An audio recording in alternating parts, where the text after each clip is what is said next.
Karthi Deepa serial April 26 நாளைக்கான எபிசோடுக்கான ஒரு review தாங்க இந்த வீடியோவில் நம்ம இன்றைக்கி பார்க்க போகிறோம். எபிசோடை ஸ்டார்ட் பண்ணுறதுக்கு முன்னாடி இந்த வீடியோவை மறக்காமல் லைக் பண்ணிக்கோங்க.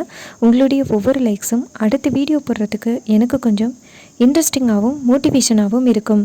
எபிசோட் எப்படி ஸ்டார்ட் ஆகுதுன்னா, நம்ம மீனாட்சி சொல்கிறாங்க நம்ம போய் இப்போ ரியாவை பார்ப்போமா அப்படின்னு.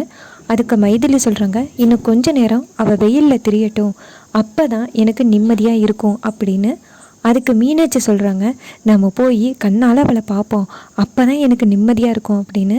அதுக்கு மைதிலி சொல்கிறாங்க சரி பார்த்துட்டா போச்சு அப்படின்னு சொல்லிட்டு ரெண்டு பேருமே சேர்ந்து ரியாவை எட்டி இருந்து பார்க்குறாங்க. அப்போ ரியா சரியான வெயிலில் நிற்கிறாங்க. அதே நேரத்தில் ஆனந்தோட கார் அந்த இடத்துக்கு வருது.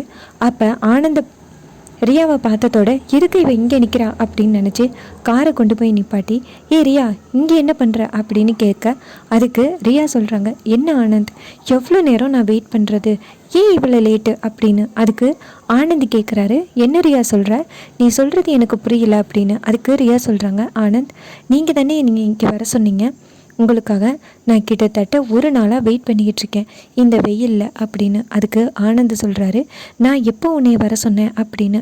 அப்போ ரியா சொல்கிறாங்க என்ன நீங்கள் என்னை வர சொல்லலையா, அப்புறம் கால் பண்ணி நீங்கள் தானே என்னை வர சொன்னீங்க அப்படின்னு. அப்போ ஆனந்த் சொல்கிறாரு யாரோ உன்னைய நல்லா ஏமாற்றிருக்காங்க அப்படின்னு. இதை கேட்டுட்டு ரியா ஷாக் ஆகுறாங்க. அப்போ ரியா நேராக ஆனந்தோட காரில் ஏறி வீட்டுக்கு வராங்க. அப்போ ரியா கார்லேருந்து இறங்குறாங்க. அப்போ நம்ம மீனாட்சியும் ரியாவும் மைதிலியும் பார்க்குறாங்க. அப்போ மீனாட்சியும் மைதிலியும் பயங்கரமாக சிரிக்கிறாங்க கிண்டல் பண்ணி. யாரோ ஒருத்தவங்க அவுட்டிங் போகிறேன் அப்படின்னு சொன்னாங்க, வெயிலில் கருவாடு ஆனது தான் மிச்சம் அப்படின்னு. இதை கேட்டுட்டு செம்ம டென்ஷன் ஆகுறாங்க அந்த ரியா. அப்போ ரியா யோசிக்கிறாங்க இது உங்களுடைய வேலை தானா இருக்குடி உங்களுக்கு அப்படின்னு ரியா நினைக்கிறாங்க. அதுக்கப்புறமா ஆனந்த் வீட்டுக்குள்ளே போனதோட ஆனந்த் கேட்குறாரு எதுக்காக நீ அங்கே போய் நின்ன, யார் உன்னைய அங்கே போய் நிற்க சொன்னது அப்படின்னு. நான் போய் அங்கே நின்னதுக்கு காரணம் அந்த மீனாட்சியும் அந்த மைதிலியும் தான் அப்படின்னு. அப்போ ஆனந்த் கேட்குறாரு எப்படி சொல்கிற அப்படின்னு. அப்போ ரியா சொல்கிறாங்க உங்களை மாதிரியே வாய்ஸில் பேசி என்னைய அவ்வளோ நேரம் வெயிலில் நிற்க வச்சுட்டாளுங்க, அவளுக்கு தான் இந்த வேலையை பண்ணதுன்னு எனக்கு நல்லாவே தெரியும் அப்படின்னு. அப்போ ஆனந்த் சொல்கிறாரு இனிமேல் என்னுடைய நம்பரானு ஒரு தடவைக்கு ஒரு 10 தடவை யோசனை பண்ணி பார்த்துட்டு அதுக்கப்புறம் நீ எங்கே வேணாலும் போய் வெயிட் பண்ணு அப்படின்னு. இது கேட்டுட்டு ரியாவும் சரி ஆனந்த், ஆனால் அவளுகளை நான் சும்மா விட மாட்டேன் அப்படின்னு சொல்கிறாங்க. இதை கேட்டுட்டு ஆனந்தும் சரி எனக்கு ஒர்க் இருக்குது அப்படின்னு சொல்ல. அப்போ ரியா கேட்குறாங்க சரி இன்றைக்கி என்ன நடந்துச்சு, நான் ஒரு திட்டம் சொன்னனே அப்படின்னு. அதுக்கு ஆனந்த் சொல்கிறாரு அதுவும் உருப்படி இல்லாமல் போயிட்டு கார்த்திக்கு எங்கே போனாலுமே ஆதரவு கிடச்சிக்கிட்டே இருக்கும் போல் அப்படின்னு. அப்போ ரியா கேட்குறாங்க என்ன ஆனந்த் நடந்துச்சு அப்படின்னு. அப்போ ஆனந்த் சொல்கிறாரு நான் நினச்ச மாதிரி இல்லை, கார்த்திக்கு வந்துட்டு எல்லாரையுமே தெரிஞ்சிருக்கு, கார்த்தி போனதோட மாலை போட்டு மரியாதை பண்ணி கார்த்தியை அங்கே உள்ள ஸ்டாஃப்ஸ் எல்லாருமே வரவேற்றாங்க அப்படின்னு. இதை கேட்டுட்டு ரியா ஷாக் ஆகுறாங்க. அந்த கம்பெனியில் யாருக்குமே கார்த்தியை தெரியாதுன்னு சொன்னேன் அப்படின்னு. அப்போ ஆனந்த் சொல்கிறாரு வீட்டிலேருந்து யாரோ கால் பண்ணி சொல்லியிருக்காங்க அப்படின்னு. இதை கேட்டுட்டு ரியா டென்ஷன் ஆகுறாங்க. வேறு யாராக இருக்கும், உங்கள் அம்மாவாக தான் இருக்கும் அப்படின்னு சொல்கிறாங்க. அதுக்கப்புறம் ஆனந்த் சொல்கிறாரு சரி ரியா நான் ஒர்க்குக்கு கிளம்புறேன், எப்படியாவது கார்த்தியை தோற்கடிக்கணும், அதுக்கு ஏதாவது நான் திட்டம் போடணும் அப்படின்னு சொல்ல ரியாவும் சரி அப்படின்னு சொல்கிறாங்க. அப்போ நம்ம ரியா நேராக கிச்சனுக்கு போகும் பொழுது நம்ம தீபா கிண்டல் பண்ணுறாங்க. நேராக மீனாட்சிக்கு கால் பண்ணுறாங்க. அப்போ மீனாட்சி சொல்கிறாங்க என்னாச்சு தீபா இந்த நேரத்தில் நீ கால் பண்ணியிருக்கிய அப்படின்னு. அப்போ நம்ம தீபா சொல்கிறாங்க இன்றைக்கி யாரோ செம்ம வெயிலில் யாருக்கோ காத்திருந்தாங்களாம்ல அப்படின்னு. இது கேட்டுட்டு அந்த ரியா டென்ஷனாக ஆரம்பிக்கிறாங்க. அப்போ நம்ம தீபா சொல்கிறாங்க இதே மாதிரி தான் ஒவ்வொருத்தருக்காக வெயிட் பண்ணி ஒவ்வொரு வாழ்க்கையும் கெடுக்கிறது தான் இவங்களுக்கெல்லாம் வேலை போல் அப்படின்னு நம்ம தீபா செமையாக கிண்டல் பண்ண. இதை கேட்டுட்டு ரியா டென்ஷன் ஆகி அவங்க ரூமுக்கு போகிறாங்க. போயிட்டு எவ்வளோ தைரியம் இருந்தால் அவள் இப்படி பேசுவா, அவளை நான் சும்மா விட மாட்டேன் அப்படின்னு ரியா மனசுக்குள்ளே நினைக்கிறாங்க.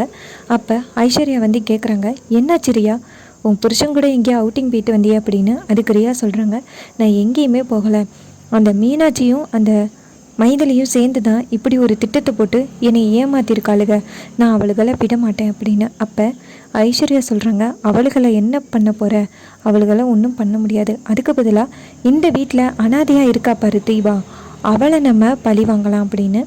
இதை கேட்டுட்டு அந்த ரியா கேட்குறாங்க என்ன பண்ணுறது அப்படின்னு. அப்போ ஐஸ்வர்யா சொல்கிறாங்க நான் சொல்கிற மாதிரி மட்டும் பண்ணு அப்படின்னு. இதை கேட்டுட்டு ரியா கேட்குறாங்க என்ன பண்ண அப்படின்னு. அப்போ ஐஸ்வர்யா சொல்கிறாங்க அன்னைக்கு பேதி மாத்திரையை அந்த 2 பேருக்கும் கலந்தல்ல அதே மாதிரி தீபாவுக்கும் கலந்து விட்டுரு அப்படின்னு. இதை கேட்டுட்டு ரியாவும் நல்ல ஐடியா, அவள் இன்றைக்கி நாள் ஃபுல்லாக கஷ்டப்படணும், அதை என் கண்ணால் பார்க்கணும் அப்படின்ட்டு அந்த ரியா சொல்கிறாங்க. அப்போ ரியா நம்ம தீபா கிச்சனில் சமைச்சிக்கிட்டு இருக்கும் பொழுது தீபா கிச்சனில் சமைச்சு முடிச்சுட்டு போனதோட ஒரு சாம்பாரில் மட்டும் ஒரு 2-3 டேப்லெட்டை போட்டுடுறாங்க. இது தெரியாமல் நம்ம தீபாவும் எல்லாரும் சாப்பிட்டு முடிச்சதோட லேட்டாக தானே சாப்பிடுவாங்க. அப்போ எல்லாரும் சாப்பிட்டு முடிச்சதோட நம்ம தீபா மட்டும் தனியாக சாம்பார் வச்சு சாப்பிட்றாங்க. அதில் தான் அந்த ரியா மாத்திரையை போட்டுடுறாங்க. அப்போ நம்ம தீபா அந்த சாப்பாடை சாப்பிட்றாங்க. ஸோ இதை பார்த்துட்டு ரியா ரொம்ப சந்தோஷப்படுறாங்க. என்னைய எவ்வளோ கிண்டல் பண்ண, இருக்கடி உனக்கு இன்னும் கொஞ்சம் நேரத்தில் அடையாளம் தெரியாமல் இருக்க போகிற அப்படின்னு. அப்போ நம்ம ஐஸ்வர்யா ரியா கிட்டே கேட்குறாங்க சொன்ன மாதிரி கலந்துட்டியா அப்படின்னு. அதுக்கு ரியா சொல்கிறாங்க அதெல்லாம் கலந்துட்டேன் அப்படின்னு. அப்போ நம்ம தீபா சாப்பிட்டு முடிச்சுட்டு இந்த பக்கம் வந்ததோட மயக்கம் மட்டும் கீழே தொப்புன்னு விழுகிறாங்க. அப்போ நம்ம ஐஸ்வர்யா கேட்குறாங்க என்னடி இது, இவன் மயக்கம் மட்டும் விழுகிறா அப்படின்னு. அப்போ ரியா சொல்கிறாங்க நீங்கள் கொடுத்த மாத்திரையை தான் கொடுத்தேன் அப்படின்னு. அப்போ ஐஸ்வர்யா கேட்குறாங்க அந்த மாத்திரையை கொண்டா அப்படின்னு.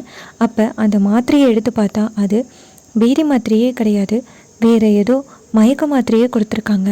ஸோ இதை பார்த்துட்டு ஐஸ்வர்யா ஷாக் ஆகி எத்தனை மாத்திரையை போட்ட அப்படின்னு கேட்க அதுக்கு ரியா சொல்கிறாங்க மேக்ஸிமம் ஒரு 5 மாத்திரை போட்டிருப்பேன் அப்படின்னு. இதை கேட்டுட்டு ஐஸ்வர்யா ஷாக் ஆகி அடி பாவி, அவள் உயிரோடு இருக்காளா செத்துட்டாளான்னு தெரியலையே, இவ்வளவோ மாத்திரையை போட்டிருக்கியே, அவளுக்கு இந்நேரம் என்ன ஆச்சோ அப்படின்னு சொல்ல நம்ம அபிராமி தீபா கீழே கிடக்கிறத பார்த்துட்டு ஓடி போய் தீபாவை தூக்குறாங்க. தீபா என்னாச்சுமா எந்திரிமா அப்படின்னு. அப்போ தீபா மயக்கத்திலே இருக்காங்க.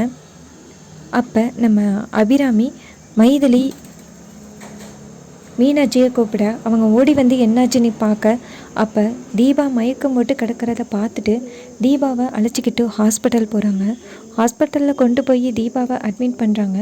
அப்போ தீபாவுக்கு அதிகப்படியான மயக்க மாத்திரை கொடுத்ததுனால தான் இப்படி ஆகிட்டுன்னு சொல்ல அபிராமி ரொம்பவே அதிர்ச்சி ஆகுறாங்க. கார்த்தி விஷயத்தை கேள்விப்பட்டு நேராக ஹாஸ்பிட்டல் வராரு. அங்கே பார்த்தா தீபாவோட நிலைமையை பார்த்துட்டு ஐயோ என்ன இது இப்படி ஆச்சு, யார் மாத்திரையை கலந்தது அப்படின்னு கார்த்தி ரொம்பவே கோவப்படுறாரு. ரொம்பவே இன்ட்ரெஸ்டிங்காக சீனை கொண்டு போகிறாங்க.